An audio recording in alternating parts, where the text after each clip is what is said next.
let me send a simple message to everybody in Pakistan. What we are asking in our program is, please collect more taxes from the wealthy and please protect the poor people of Pakistan. I do believe that this is in line with what people in Pakistan would like to see for the country. Thank you so much. लो जी बिल्ली थैले चो आ गई है बाहर, घर का Bedi Lanka died. इस कौम के सियासी और फौजी हुक्मरान मसलसल झूठ बोलते रहे हैं कि हमें IMF मजबूर करता है कि हम तेल, बिजली और गैस की कीमतें बढ़ाएं, जबकि IMF की सरबराह कह रही हैं कि हमने पाकिस्तान से हमेशा यही कहा है, पाकिस्तानी हुकूमत से मीन के अमीरों को टैक्स लगाओ और गरीब को रिलीफ दो। अल्लाह की लानत हो ऐसे झूठ बोलने वालों पे। जब तक हम ऐसे सियासी लुटेरों को मुंतहब करते रहेंगे ना, तो हमारा यही अशर होना है। जैसी वाम होती है ना, फिर हुक्मरान भी अल्लाह तबारक व तआला वैसे मुसल्लत करता है। ये IMF से कर्ज लेते हैं और अपने बैंक अकाउंट जो है ना भरते हैं, और वो पाकिस्तान जो इस्लाम की बुनियाद पर बना, उस पाकिस्तान में पैदा होने वाला बच्चा जो पहले दिन से हजारों रुपए का मकरूज है, और वो रुपए उसने ना लिए ना उसने अपने जाती इस्तेमाल में जो वो इस्तेमाल में लेके आया है, और वो बच्चा हजारों का मकरूज है। और इन हुक्मरानों को देख लें, ये हुक्मरानी नहीं कर रहे, ये तो इन्वेस्टर है, ये तो इन्वेस्टमेंट करने आते हैं। 5 साल आए, IM से कर्जा लिया और सारा माल इकट्ठा किया और बाहर भाग गया। फिर अगली हुकूमत आ गई, फिर उसने 5 साल इकट्ठा किया। ये सारा जो वजन, ये सारा असर किस पर है? ये हम अवाम पे। फिर हम इस IM की उस कर्जे की अदायगी जो ये अपनी यशों में हड़प कर जाते हैं, उसकी जो अदायगी है ना, फिर हम बिल की सूरत में देंगे, फिर हम हर किस्म के टैक्सेस की सूरत में देंगे, फिर ये सारा बोझ वो हम अवाम पे डालेंगे। हम तो ऐसी बदबख्त कौम है ना कि अगर वो हुनरमंद बंदा है तो उसको हम चुड्डू, और जो आलम दीन है उसको हम मुल्ला कह के उनको 3rd क्लास डिग्री में डाल देंगे।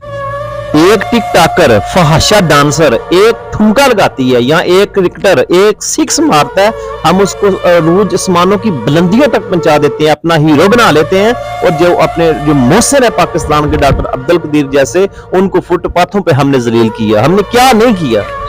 इस मुल्क में दीन का काम करने वालों की कोई सैलरी, कोई तनख्वाह नहीं, और मस्जिदों के बिल देने पड़ते हैं मस्जिदों को खुद।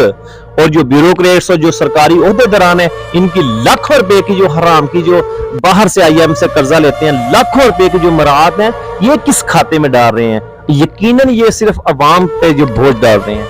वो अवाम जो गुर्बत ना सहने की वजह से खुदकशी करने पर मजबूर हो जाए, और उसी मुल्क के हुक्मरान, उनके बच्चे ऑक्सफोर्ड में पढ़ रहे हों, और उनकी औरतें अय्याशियां कर रही हों, और ब्यूटी पार्लर पे इतने इतने खर्चे कर रही हों, और जिनके नाश्ते हवाई जहाजों पे आते हों, वो हुक्मरान इस बेबस अवाम का क्या सोचेंगे?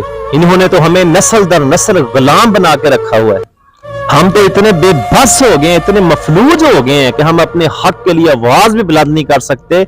हमारे पास तो इधर उधर से जाने का किराया तक नहीं हो। हमारे हुक्मरानों के साथ जो 40-40 जो गाड़ियां प्रोटोकॉल की होती हैं, वो भी सरकारी खर्चे से खत्म हो रहा है ना माल।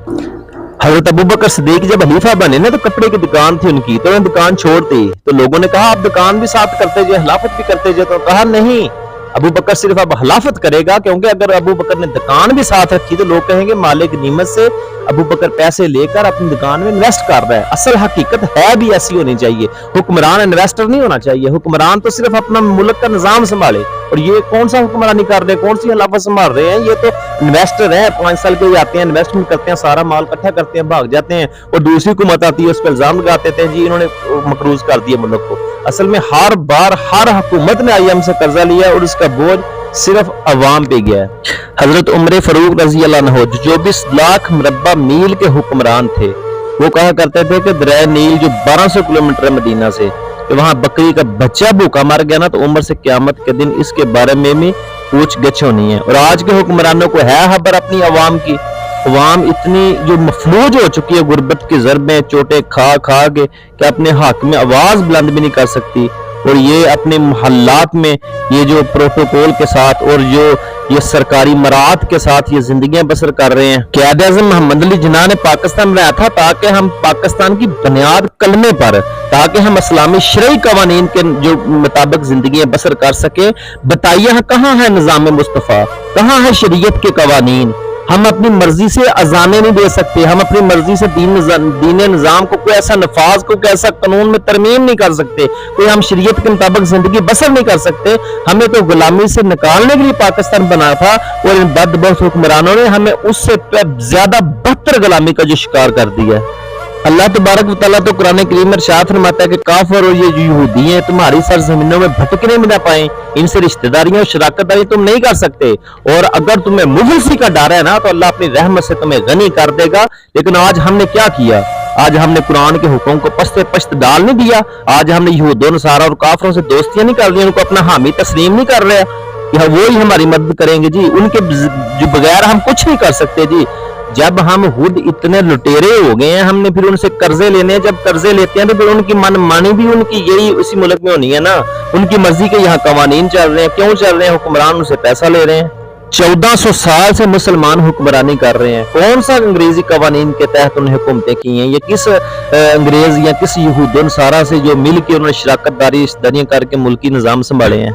आज भी सारे मामला ठीक हो सकते हैं हमारे मुल्क के, लेकिन सबसे ज्यादा जरूरी चीज जो है ये है कि रसूल अल्लाह की शरीयत को जो अमल में लाना है, रसूल अल्लाह के दीन को तहत पर लाना है। अल्लाह की इज्जत की कसम, रसूल अल्लाह के दीन के अलावा हम इस जो गुर्बत के जो झंझट में फंस चुके हैं ना, हम इससे कभी नहीं निकल सकते। ये हुक्मरान ऐसे खाते रहेंगे, कर्ज लेकर अपने जो अकाउंट भरते रहेंगे, अपनी यशियां करते रहेंगे और हम गुर्बत से मरते रहेंगे और खुदकशियां करते रहेंगे। एक ही वाद हाल है कि शरीयत महमदी का जो कानून है वो तहत पर आए। अवामल नास से मैं अपील करता हूं कि खुदारा अपने वोट की शरई हसीयत को समझें। क़यामत के दिन आपसे पूछोगी, अगर आपका जो हुक्मरान जिसको आपने जो मुसल्लत किया, जिसको आपने मुंतब किया है, उसके हर गुनाह और हर जुल्म में आप बराबर के शरीकदार हैं और वो यशियां वो करें और उनके जो गुनाह है बराबर के शराकतदार आप बने, तो इससे बचने का एक ही तरीका है, दीनदार बंदे का इंतखाब करें। क्योंकि जब तक रसूलुल्लाह सल्लल्लाहु अलैहि वसल्लम का दीन तहत पर नहीं ना आएगा, दीनदार बंदे को हम मुंतब नहीं करेंगे, तब तक कोई मामला, कोई मुल्की हो, खारजी हो, कोई पुलिसी ठीक नहीं हो सकती। अरबाब हुकूमत से भी मैं अपील करता हूँ कि खुदारा होश के ना हन लें। ये जो हुक्मरानी होती है ना, अल्लाह तबारक व तआला जिसको जितना ज्यादा मुनसब बढ़ा देता है ना, फिर उसका हिसाब भी उतना ज्यादा सख्त होना है। मार पता नहीं कब जाना है, जिंदगी बहुत मुंतसर है। जो पहले आपसे पहले हुक्मरान आ चुके हैं वो बताइए अब कहाँ हैं? अगर 1200 किलोमीटर दूर बकरी का बच्चा भूखा मरने पर उमर से पूछ हो सकती है, वो उमर रसूलुल्लाह ने फरमाया मेरे बाद को नबी होता तो उमर होते जिनको जन्नत की बिशारत दुनिया में मिल गई, अगर उनसे पूछ हो सकती है ना, तो फिर आप किस खेत की मूली हैं? फिर आप भी तैयारी रखो। जिंदगी बहुत मुंतजर है और उस मंजिल के लिए जो हमेशा के लिए है, उसकी तैयारी के लिए खुदारा अपनी अय्याशियां छोड़ें और मौत को याद करें। मौत बहुत करीब है, इसलिए आए अवाम का साथ दें, इस्लामी नफाज कर कवानीन का नफाज करें और इस्लामी कानून को तहत पर लेकर आएं और रसूलुल्लाह सल्लल्लाहु अलैहि वसल्लम के दीन को तहत पर लेकर आएं। अल्लाह तबारक व तआला हमारे मुल्क पाकिस्तान को दिन दुगनी और रात चुगनी तरक्की दे।